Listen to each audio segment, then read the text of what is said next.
सद्गुरु परमात्मने नमः। मातृ पितृ चरण कमलेभ्यो नमः। प्रणाम का महत्व। महाभारत का युद्ध चल रहा था।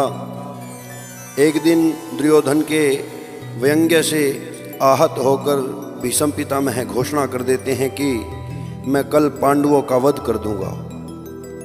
उनकी घोषणा का पता चलते ही पांडवों के शिविर में बेचैनी बढ़ गई। भीष्म की क्षमताओं के बारे में सभी को पता था, इसीलिए सभी किसी अनिष्ट की आशंका से परेशान हो गए। तब श्री कृष्ण भगवान ने द्रौपदी से कहा, अभी मेरे साथ चलो। श्री कृष्ण द्रौपदी को लेकर सीधे भीष्म पितामह के शिविर में पहुंच गए। शिविर के बाहर खड़े होकर उन्होंने द्रौपदी से कहा, अंदर जाकर पितामह को प्रणाम करो। द्रौपदी ने अंदर जाकर भीष्म पितामह के चरणों में प्रणाम किया। उन्होंने अखंड सौभाग्यवती भव का आशीर्वाद दे दिया। फिर उन्होंने द्रौपदी से पूछा कि वत्स, तुम इतनी रात में अकेली यहाँ कैसे आई हो? क्या तुमको श्री कृष्ण भगवान लेकर के आए हैं? तब द्रौपदी ने कहा कि हाँ, और वे कक्ष के बाहर खड़े हैं। तब भीष्म भी कक्ष के बाहर आ गए और दोनों ने एक दूसरे को प्रणाम किया। भीष्म ने कहा, मेरे एक वचन को मेरे ही दूसरे वचन से काट देने का काम कृष्ण ही कर सकते हैं। शिविर से वापस लौटते समय श्री कृष्ण ने द्रौपदी से कहा कि तुम्हारे एक बार जाकर पितामह को प्रणाम करने से तुम्हारे पतियों को जीवन दान मिल गया है।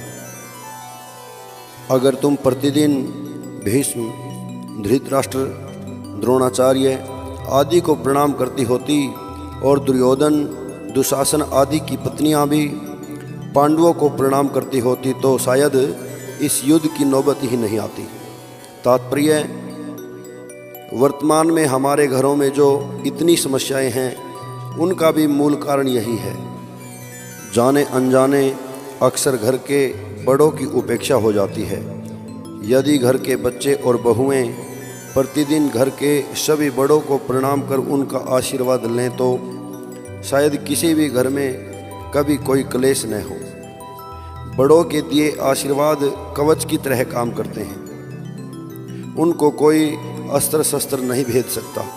निवेदन, सभी इस संस्कृति को सुनिश्चित कर नियमबद्ध करे तो घर स्वर्ग बन जाए, क्योंकि प्रणाम प्रेम है, प्रणाम अनुशासन है, प्रणाम शीतलता है, प्रणाम आदर सिखाता है, प्रणाम से सुविचार आते हैं, प्रणाम झुकना सिखाता है, प्रणाम क्रोध मिटाता है, प्रणाम आंसू धो देता है, प्रणाम अहंकार मिटाता है, प्रणाम हमारी संस्कृति है।